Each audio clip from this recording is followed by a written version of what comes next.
RDC est une et indivisible. De la population de tout le monde, c'était qu'il faut tout arrêter pour faire face à cette situation. Et que nous ferons de cette terre richement bénie un réel havre de paix, de prospérité et de progrès social.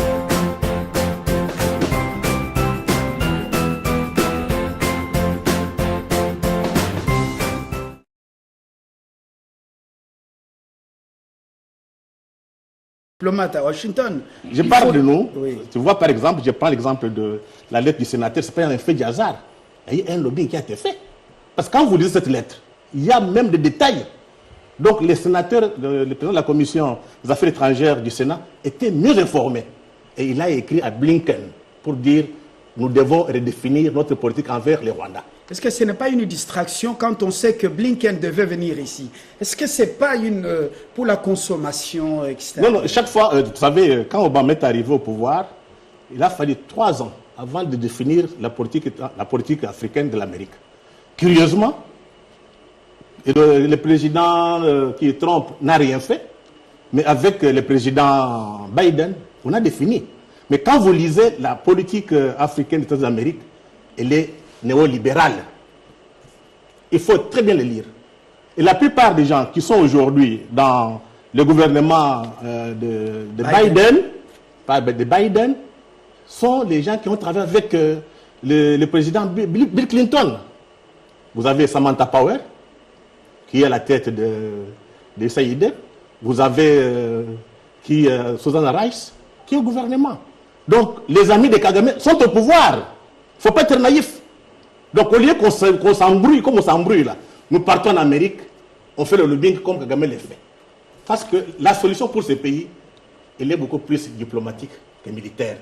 Parce que, quand vous regardez le Rwanda, si aujourd'hui nous disons on va faire la guerre au Rwanda, le Rwanda ne tiendra pas des coups. Il suffit de mettre 2 millions de gens de l'Est et traversent à pied. Le pouvoir est parti. Mais pourquoi les Rwandais nous font la guerre? C'est parce qu'il y a des gens qui sont derrière. Donc, mieux vaut beaucoup plus utiliser la diplomatie et de l'intelligence pour éviter à ce que, vous savez, c'est question d'intérêt. Si les autres voient que leurs intérêts sont menacés, ça peut nous coûter cher. Donc, il faut tirer très bien les leçons de l'histoire et se mettre du bon côté de l'histoire. Merci Freddy Mulumba. Norbert Yamba, Freddy Mulumba, vous l'avez suivi, selon lui, les globalistes ne jurent que par la disparition ou l'émiettement du Congo. Lumumba l'avait prévenu. Donc il faut aller en Amérique, aux États-Unis pour un lobbying efficace. La solution à cette guerre est diplomatique, elle n'est pas militaire, parce que les affairistes, il faut parler avec eux de manière à les convaincre. Le Soudan n'est plus ensemble, c'était le 2e après l'Algérie. Aujourd'hui, nous sommes 2e. Il y a le Soudan du Sud. Et même au Soudan du Sud, c'est la misère. Darfour, on pompe le pétrole. Donc, les Africains n'ont pas encore compris. Vous avez la parole. Merci. En même temps, on aborde les enjeux, les défis, les perspectives de manière ensemblière. Et comme vous l'aviez souhaité pendant le briefing, les motivations, les acteurs de la guerre et même les stratégies de sortie. Merci Fabien. J'ai compris en fait que notre malheur, c'est l'Occident. Et cela date depuis très longtemps. Parce que l'Occident a mis en place un paradigme. Le paradigme occidental est fondamentalement hérocentrique à rentabilité externe. Construisons un monde où nos valeurs doivent être universelles et les imposer partout. Ce paradigme n'a pas encore changé. Ça peut être à l'époque de Mobutu, de Kabila, et aujourd'hui, avec le président Tshisekedi. Et certainement, vous avez suivi les menaces. Quand on dit, tout ce qui appartient au monde aujourd'hui, c'est pour nous. On n'ose pas. Et si vous osez, on vous attaque. Ça, c'est la loi de voter au HR 73-11, votée au Capitole. Alors maintenant, cher Freddy, quelqu'un me disait que lorsqu'il y a 2 unités de puissance qui se racontent, l'unité la plus forte domine l'unité la plus faible. Et les Chinois disent, celui qui monte sur les tigres ne veut non seulement descendre, mais de le partager. Ils sont puissants. Ils sont puissants. Et alors, Est-ce que nous aurons simplement des yeux pour regarder ou nous devons réfléchir davantage? Les Noirs américains ont beaucoup souffert de la ségrégation raciale aux États-Unis. À un moment donné, sous le leadership de Martin Luther King, ils ont décidé de boycotter le bus parce qu'ils étaient tout le temps, n'est-ce pas, indisposés dans le bus. Ils ont fait une année de boycott. Et puis après, avec Kennedy, John, eh bien, on a cassé cette ségrégation. Ils sont revenus. Mais pendant une année où ils étaient, n'est-ce pas, sous boycott, au lieu d'inventer de nouvelles alternatives, au lieu d'inventer de nouvelles innovations, de fabriquer, réfléchir pour fabriquer même leurs propres bus, ils sont rentrés vers le système. Et la situation est restée la même. José Paul vous disait toujours, quel est notre illogisme en fait? Tantôt nous disons que c'est eux, et tantôt nous allons vers eux pour parler avec eux. Est-ce qu'il n'y a pas moyen d'inventer une autre voie qui nous permette véritablement de construire notre autonomie? La voie de Moscou, Pékin? Alors, sincèrement, vous voyez, non. Ce sont des puissances. L'Amérique est en train de perdre le monopole de la puissance. Mais il reste puissant. Et les Chinois entrent dans la danse. Les Russes dans la danse. Faites attention. Quand quelqu'un accumule des richesses, il ressent sa puissance, la tendance vers la domination. Nous l'avons dit la dernière fois que n'eût été cet esprit, ce comportement-là, la Chine n'aurait pas une base militaire en Djibouti. Ce n'est que le début du commencement. Nous devons être en mesure de construire notre autonomie. Nous devons être en mesure de restaurer notre génie. Et ce génie doit être restauré au niveau politique. C'est ce que les téléspectateurs attendent de vous. Bien entendu. Quelle attitude? Et c'est ce plateau, un responsable me l'a dit, ces différents plateaux sur Télé 50, ça inspire aux décideurs des pistes de réflexion. Ils attendent. Quelle attitude? Qu'est-ce qu'on doit inventer dans un monde où les caïmans, les alligators écrasent les autres? Vous savez, notamment le Congo. Vous savez, Freddy revient de temps en temps sur ça, en fait. Lorsqu'il faut parler de la Chine, lorsqu'il faut parler de la Russie, certainement qu'ils ont fait un groupe de BRICS pour tromper la vigilance occidentale, pour dire qu'ils étaient des pays émergents. Encore l'émergence, ça rentre dans la diplomatie du vocabulaire, il ne faut même pas en tenir compte. Mais ça fait longtemps que les Chinois se battent. Depuis la révolution de 1949, et ils étaient en train de dire, nous sommes sous-développés, nous n'avons rien, etc. Et ils faisaient des choses en catimini, beaucoup, que ce soit Achille, que ce soit Emmanuel, sont revenus pour dire, mais écoutez, même si nous avons un secret, nous avons une stratégie, nous avons des innovations, des grâces, il ne faut pas les balancer à la place publique. Mais les Chinois sont restés comme des idiots et pourtant ils voyaient ce qu'ils cherchaient. Aujourd'hui, ils sont une grande puissance, que ce soit militaire, économique et commerciale. Donc, nous devons être en mesure de comprendre ce que cela représente en termes de la puissance intrinsèque du Congo. Le Congo est la locomotive. Aujourd'hui, il y a une stratégie géopolitique. C'est encore les discours. La Chine, on ne lui impose pas le choix de ses partenaires. Mais le Congo, on le dit, faut traiter avec tel, ne traitez pas avec tel, c'est notre ennemi, c'est notre adversaire, c'est l'axe du mal, ne traitez pas avec tel. C'est ça aussi le drame. Et c'est maintenant qu'on est en train véritablement dans cette guéguerre. Il faut véritablement que nous puissions développer, que les laboratoires fonctionnent pour savoir quels sont nos intérêts, qui partagent avec nous véritablement ces intérêts croisés, comment nous faisons pour construire une synergie gagnante, etc. Ça sont des réflexions. Et ça, je vois le professeur Emmanuel Kabongo, etc., pour que même quand on organise des conférences, etc., qu'on y réfléchisse autour des problématiques problématisantes. Le professionnel Freddy Moulumba, etc., il est revenu plusieurs fois avec Emmanuel pour parler de la bakianisation. Cette histoire, on a cru que c'est une histoire, une fiction. Mais c'est très clair. J'ai suivi notre collègue, notre ami sénégalais, vous parlez de Onana? Tidjane. Non. Ah oui. Cheikh Tidjane, oui. Gabio, qui était ministre des Affaires étrangères à l'époque de Wade. Il a un cabinet sur la place d'Atlanta aux États-Unis. Une étude a été faite, une étude approfondie. Certainement qu'on nous a saucissonné la conférence de Berlin. la tendance aujourd'hui, parce que, vous savez, la disparition de la puissance occidentale est liée à la disparition des ressources. L'Afrique reste le terrain de prédilection. Alors, qu'est-ce qu'il faut faire? Il faut nous saucissonner pour qu'on crée des boutiques. Tel pays, c'est pour tel pays, autre, tel pays, etc. Et c'est le partage. Ouais. Et donc, Tidjane dit, dans les prédictions, que c'est très clair que le Congo pourra aller jusqu'à 5 États. On est en train de nous déranger à l'Est, oui, certainement, à cause de la présence de coltan, qui est un minerai stratégique et lithium, mais on peut aller, vous aurez des rois télins de partout. Et ce qui est plus grave, c'est que la classe politique, que ce soit au pouvoir ou à l'opposition, n'a pas l'air de comprendre ces enjeux. Merci. Il est complice. Voilà, merci Norbert. Merci Freddy. On comprend que on vous a imposé une démocratie qui nous fragilise.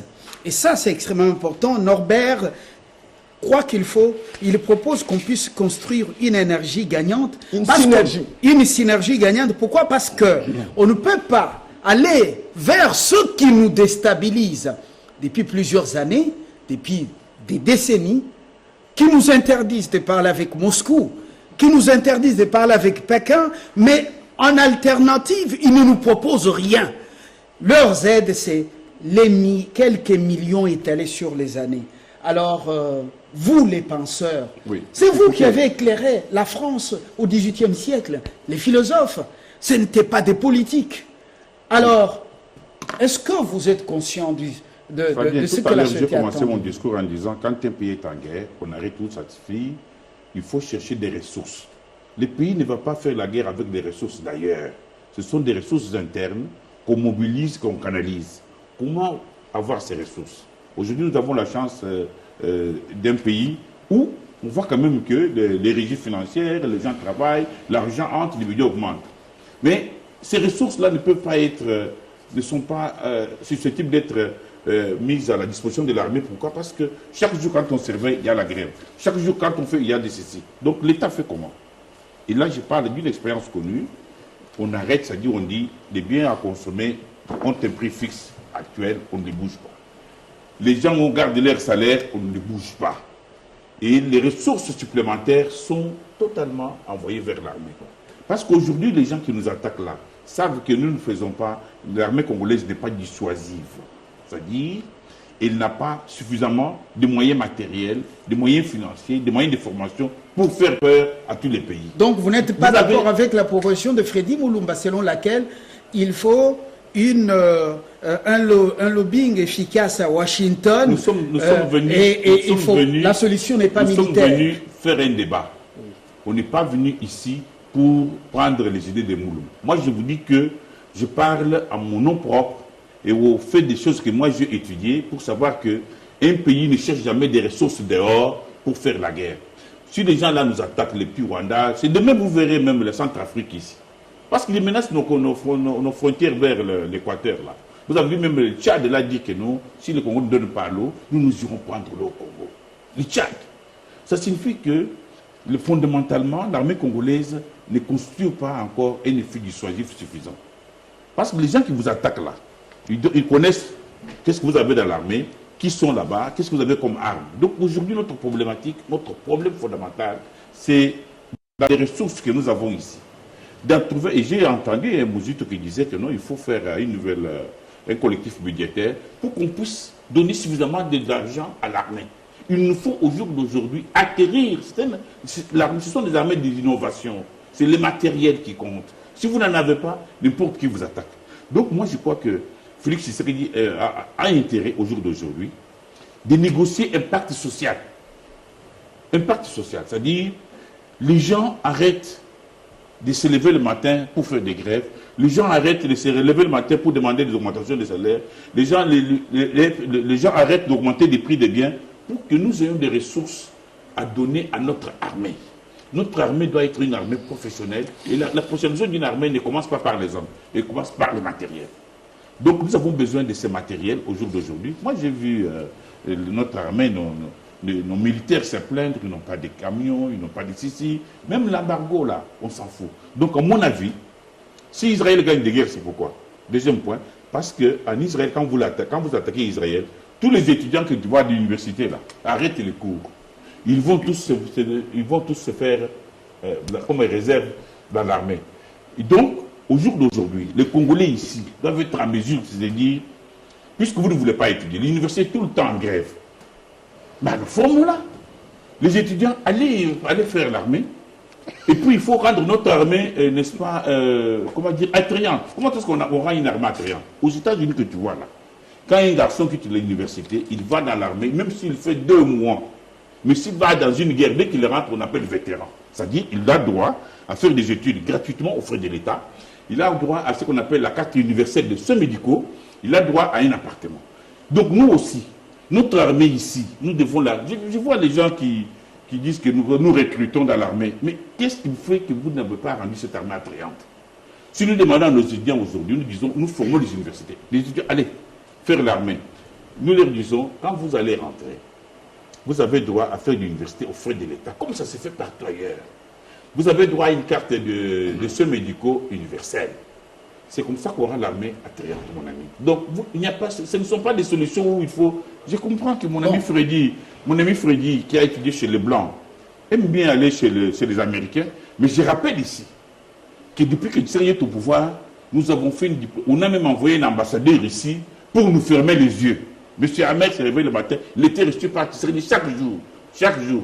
C'était pourquoi? Pour empêcher Tshisekedi d'aller chercher ailleurs, ou chez les Chinois, ou chez les Russes. Donc, mon ami Fabien, je vous dis que nous avons les respects des ressources que nous avons là. Prenons ces ressources-là, donnons ces ressources à l'armée pour acquérir des matériels et mettons-nous dans les provinces de l'Est. Parce qu'aujourd'hui, qu'est-ce que le Rwanda vit? Une question de précision, une question de détail. Oui. C'est bien ce que vous dites. Mais ce n'est pas Iket-Nonk que vous allez former une armée dissuasive, une armée attrayante pour que les jeunes gens plus intelligents, autres y aillent. C'est un processus. Ce n'est pas par baguette magique. Demain, là, vous verrez le Rwanda. Tout ce que le Rwanda fait, c'est quoi? C'est de prendre Goma pour vous empêcher de faire la guerre au niveau du Rwanda.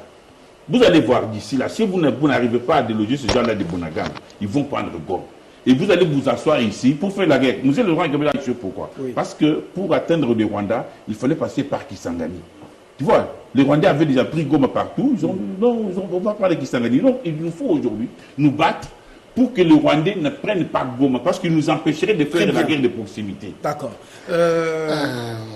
Emmanuel Kabongo est pour une armée attrayante, dissuasive. L'armée, c'est le niveau le plus élevé de la conscience nationale. Il n'y a pas de conscience nationale sans armée. Faire leur boulot. Il faut leur donner des moyens. Voilà. Achille, vous allez en même temps réagir, mais avec une question qui vient de Johannesburg, en Afrique du Sud. Clément Gala, sud-africain, dit c'est avec une attention soutenue que nous sommes en train de suivre ce plateau Télé 50. Qu'est-ce que vous proposez concrètement pour que le Grand Congo sorte du piège des Occidentaux capitalistes? Ok. Je vais saluer une majestueuse phrase qui est sortie de la bouche d'Emmanuel Kabongo. L'armée est le plus grand niveau de conscience nationale, de tout ce qu'il a dit. Et je vous raconte une anecdote. Sous le régime passé, nous étions en Pullman au Grand Hôtel, avec quelques étudiants britanniques. Il y a eu des coups de feu.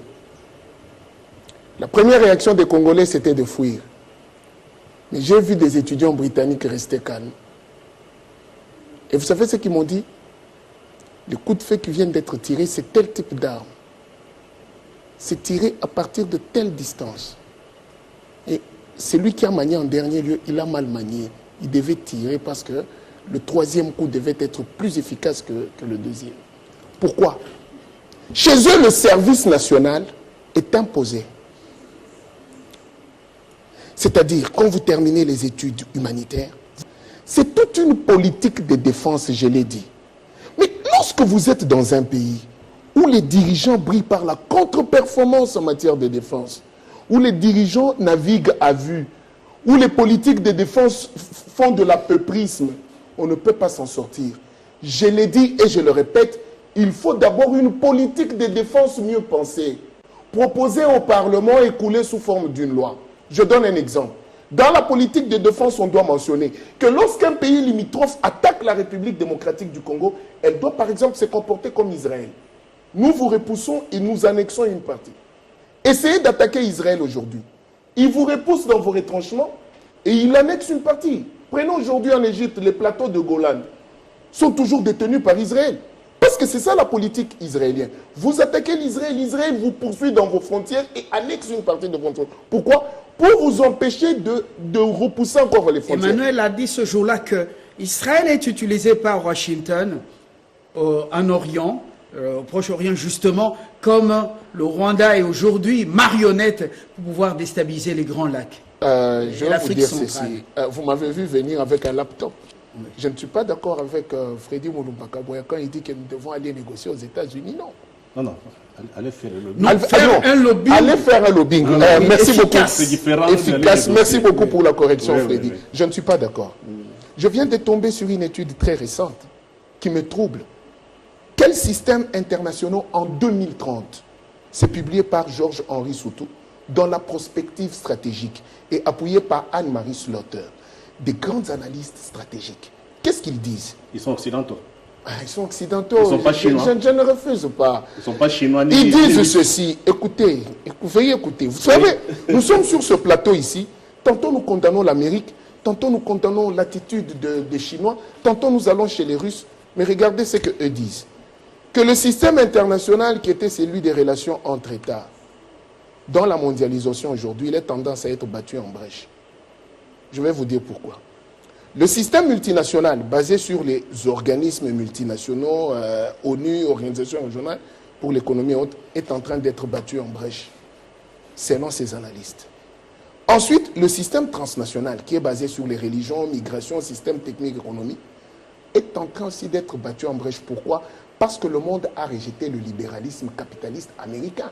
C'était la mondialisation qui consistait à prendre l'unilatéralisme américain et à mettre l'Amérique comme étant le gendarme du monde, a échoué et est rejeté par toutes les nations. Tout le monde me donnera raison ici.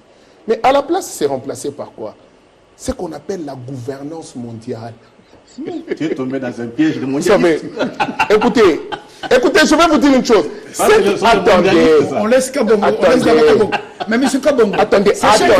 Dans le monde, je n'ai pas encore terminé. La CIA en 2030, tout y est. Ils ont même prévu l'émergence des quelques mais maintenant, pays je vous dis ceci. Et la construction des infrastructures. Écoutez, il y a cette notion de la gouvernance mondiale et de l'ordre, le nouvel ordre mondial, le nouvel ordre international. Qu'aujourd'hui la Chine combat, qui a compris que c'est un système dangereux, que la Russie combat, que Vladimir Poutine combat. Mais les nations africaines n'ont pas compris que toutes ces puissances occidentales se retrouvent dans une organisation mondiale, vous comprenez, qui nous soutiennent tout en continuant à faire cette politique nationale et transnationale. Maintenant, je vais vous dire ceci. À partir du moment que nous, les nations africaines, continuons à regarder de travers, nous n'avons pas de politique stratégique bien définie en matière de politique étrangère ni en matière de défense. Regarde, nous allons soutenir comme Freddy Mulumba, allons négocier aux États-Unis. Non, allons faire le lobbying. C'est différent. Pardon, allons faire le lobbying aux États-Unis. Et pourtant, il faut regarder un peu vers ces organisations de gouvernance mondiale. C'est cet ordre nouvel, ce nouvel ordre mondial. C'est bien cette théorie-là. Mais Norbert dit, nous devons construire une synergie gagnante à l'interne avec des retombées sur le plan externe. D'accord. Non, mais écoutez, moi j'aimerais bien dire ça. Comment rendre la pensée beaucoup plus intelligible. Nous devons avoir à l'intérieur de la République démocratique du Congo un gouvernement très fort avec de bonnes politiques pour se faire obéir d'abord à l'intérieur et se faire respecter à l'étranger. Tant que nous n'avons pas un gouvernement très fort, avec des politiques fortes, qui sait se faire obéir à l'intérieur complètement pour se faire respecter à l'étranger, c'est que Norbert Yamba essaie d'exprimer comme idée, ça ne marchera pas. Ça ne marchera pas, je vous assure. Voilà, Freddy Mulumba, on amorce l'atterrissage. On a déjà corrigé. Vous ne demandez pas d'aller négocier, mais vous demandez de pouvoir mettre en place un lobbying, une contre-performance en matière de un lobbying efficace à Washington, parce que la politique de la chaise vide est toujours dangereuse. Mulumba, quelque part, n'a pas tort. J'ai expliqué ceci. Ce n'est ni la Chine ni la Russie qui nous font la guerre. S'il vous plaît, on a encore notre tour. Ceux qui nous font la guerre, ce sont les Américains. Donc, ça demande à ce qu'on puisse étudier comment l'Amérique fonctionne et savoir qu'est-ce qui nous fait réellement la guerre. C'est fait qu'il faut aller sur place, faire de lobbying pour avoir au moins des gens de l'autre côté. Ça, Et la gouvernance mondiale, vous l'agitez? Non. Laissez-moi terminer. Nous sommes dans un monde... Laissez-le. Nous sommes dans un monde multipolaire aujourd'hui. Nous sommes en train de mettre en place un monde multipolaire. On ne sait pas ce que ce sera demain. Donc, ce qu'il faut faire pour nous, Congolais, c'est d'abord réinventer l'État. Il n'y a pas d'État. Tout ce que vous dites, c'est bon. Est-ce qu'il y a un État ici? Allez en Bandaka, vous pouvez faire 400 km. Avez-vous bien analysé pourquoi Vladimir Poutine a déclenché la guerre? J'ai dit, non, ça c'est autre chose. J'ai dit, pour le Congo, parce que tout ce que vous dites, c'est bon. Mais s'il n'y a pas d'État, vous allez faire quoi avec? Donc la première chose à faire, c'est réinventer l'État. Parce que l'État tel qu'il fonctionnait, c'était le modèle colonial. Ce modèle s'est effondré. Il faut réinventer un État, ce qu'on appelle un État pivot, bien un État civilisation. Ça signifie qu'on ne tienne pas plus compte des frontières tracées par la colonisation. Donc, vous voulez que les frontières soient comme des murs, que ce soit des passerelles entre le peuple. Donc, il faudrait que ce travail soit fait par des Congolais. Parce qu'on a tout ce qu'on a, on a tout ce qu'on peut dire, les éléments de puissance. La population, la géographie, les richesses. Mais ce qui nous manque, c'est un leadership politique, intellectuel et religieux. Et quand nous aurons un peu de leadership, pas un individu, je parle un peu de leadership, mais collectif. Donc nous devons penser le monde de demain sur base d'un État pivot. Les petits Rwanda, les Burundi, ça va passer. Mais comment est-ce qu'on peut reconstruire un État en Afrique centrale capable de relancer les États-Unis d'Afrique? Parce que ce qui compte demain, ce n'est pas encore des petits États. Il faut construire les États-Unis d'Afrique à partir du Congo, que les Congolais soient conscients qu'ils mettent tout pour l'Afrique. Et quand nous serons dans un État, au sein d'un État global africain, nous pouvons faire face aux Américains, aux Chinois et aux Russes. Donc le monde de demain, c'est un monde de grandes puissances. Donc c'est très important. Une petite réaction. Oui. Ça dit que ce que dit Freddy est vrai. Mais ce qu'il ne dit pas est que nous sommes justement au stade de réinvention de l'État. Regardez l'État tel qu'il fonctionne aujourd'hui. Et c'est ça le dilemme même de Tshisekedi. C'est-à-dire, il veut faire un État de service. Et je crois que mon ami me comprend très bien. Un État qui rend service, c'est-à-dire construire des petites routes, donner de l'eau aux gens. Mais nous sommes restés 50 ans dans cette obsolescence. Oui. Ce qui fait que lui, le peu de moyens qu'il a, il reconstruit des routes, c'est ça l'État. C'est l'État qui rend service, qui devient un État qu'on obéit. L'identité nationale, c'est-à-dire le fait qu'un peuple s'identifie à son État, s'identifie à son pays, n'est pas un fait gratuit. Il est un fait payé. C'est un État qui vous nourrit, qui vous construit des routes, qui fait votre mobilité, qui est capable de vous identifier à cet État. Et vous devenez des gens pour gagner. Merci Emmanuel. Norbert. Je suis content de ce que vient de dire Emmanuel tout à l'heure. Si on analysait les choses avec moins d'émotions toxiques, je pense qu'on peut bien trouver la torche pour éclairer l'avenir. Nous avons combattu les différents systèmes qui se sont succédés dans notre pays. Mais nous n'avons pas compris en profondeur que le problème était plus complexe que ça. C'est-à-dire qu'en fait, la décision ne dépend pas essentiellement de nos dirigeants. Et nous l'avons démontré tout au long de ces débats, qu'il y a des pesanteurs externes qui ont une imbrication incidentielle sur les différentes décisions. Et là, cette incompréhension n'est pas digérée par l'élite intellectuelle, l'élite politique, etc. Pouvez-vous imaginer qu'aujourd'hui, certainement que Freddy n'a pas tort lorsqu'il dit nous devons faire une diplomatie. Le lobbying n'est pas interdit. Et d'ailleurs, il existe en pédagogie de libération la théorie de transformer l'ennemi en partenaire pour avancer, faire avancer quelque chose. Ça va de soi. Mais nous sommes dans une approche holistique. L'approche holistique, ça veut dire qu'on est simplement de s'intéresser de cette diplomatie, en fait, qui est opérationnelle sur base d'une approche eurocentrique, l'occidentalisation des valeurs, etc. Et donc, il faut plutôt réfléchir sur la restauration de ce que nous représentons en termes de valeurs intrinsèques. au même moment que nous sommes en train de faire cette diplomatie, au même moment que nous organisons notre puissance militaire, au même moment que nous faisons véritablement la politique, alors maintenant dans les universités, dans nos centres de recherche, nous faisons quoi? Quelles sont les technologies que nous inventons? J'ai vu avec Emmanuel connaît mieux que moi. Centres de recherche sans financement. Mais c'est justement toutes ces problématiques-là doivent être mises sur la table pour qu'il y ait, je sais pas, un temps où on se dit, maintenant plus que jamais, nous démarrons. Regardez ce que fait la diaspora. J'ai suivi dans l'intervention d'Emmanuel la vie de l'Israël, comment l'Israël est né. Aujourd'hui, c'est très clair. L'Israël reçoit 4 milliards de dollars chaque année dans son budget à cause de la diaspora. Oui. Alors, regardez, comment on peut construire une légitimité? J'en profite parce qu'on est à la fin. Un compatriote qui vit en Belgique et l'autre aux États-Unis viennent m'envoyer justement, vous voyez vous-même, Ballet Irebero qui est prévu en Belgique avec une contribution 30 €, 35, 20 et 25 selon l'âge. C'est un ballet rwandais, mais l'objectif c'est financer l'occupation de Bunagana et tout ce qui se fait contre le Congo. Tout à fait. Alors, voilà. Ils sont bien informés, mais nous on se chamaille.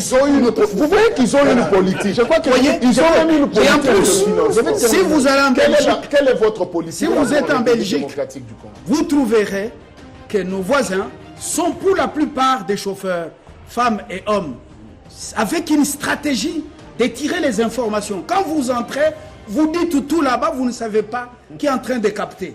Il se passe beaucoup de choses. Je vais terminer contre le Congo ailleurs. En disant que, je vous assure, il faut un temps comment on dit, de transition pour dégonfler nos émotions et de velléités, pour se dire le Congo ou rien. Et cela doit commencer à partir de la classe politique. Merci Norbert. Je m'excuse beaucoup. La diaspora, nous n'avons pas une diaspora qui est ingérée à longueur de journée, qui désacralise l'autorité qui véritablement construit la crédibilité de tout un pays. Merci. On ne sait pas quel est le taux de déstabilisation par rapport à ça. Nous avons besoin des uns et des autres qu'ensemble, nous avons un combat plus complexe que ce que nous sommes en train de voir avec le Rwanda, qui ne reste pas la capacité de nous neutraliser, mais il est soutenu ailleurs. Mais s'il y a une légitimité populaire, soutenue à la fois au niveau interne et au niveau externe, par nos compatriotes, je pense que ça va aider à faire avancer les choses. Merci beaucoup Norbert. Cette unité là, oui. ce moment. C'est ça. Merci Emmanuel. Je pense que mon dernier mot c'est de dire ceci. Vous savez, le président, on a depuis un temps, il y a des qui sont Goma, Bukavu, Goma, Ituri, qui sont des zones militaires, n'est-ce pas? Mais je crois qu'on doit pouvoir fermer les frontières. C'est curieux quand même que chaque matin, les Rwandais entrent sur Goma, viennent vendre. Ça n'a aucun sens. Voilà. Ça n'a aucun sens. Si voilà. vous me le permettez. Non, le temps. Dernier mot, on pourra continuer dans dire les à ces messieurs, définissez-nous à travers le Parlement des politiques étrangères et merci. des politiques vous l'avez déjà dit. Vous l'avez déjà dit. Alors, à travers le le Parlement. service militaire doit être rendu obligatoire. Service militaire obligatoire après les un pays comme le Congo doit voir tous ces actions avec les militaires. Merci Norbert. Tout le monde. Alors Jacques Lukongo qui est au Danemark salue la pertinence de vos analyses et dit vous êtes des héros dans ce pays, vous êtes des têtes que le Congo, dont le Congo a besoin. Une très belle émission avec des têtes pensantes. Félicitations. Il cite tous vos noms. Et voilà. Nous n'avons pas le temps de pouvoir faire la synthèse. Tout est dit, mais beaucoup reste à dire. Peut-être vendredi prochain. Mais vous pouvez continuer ça dans vos salons, dans les bureaux. Et nous, tout à l'heure ici, avant de descendre. Au revoir.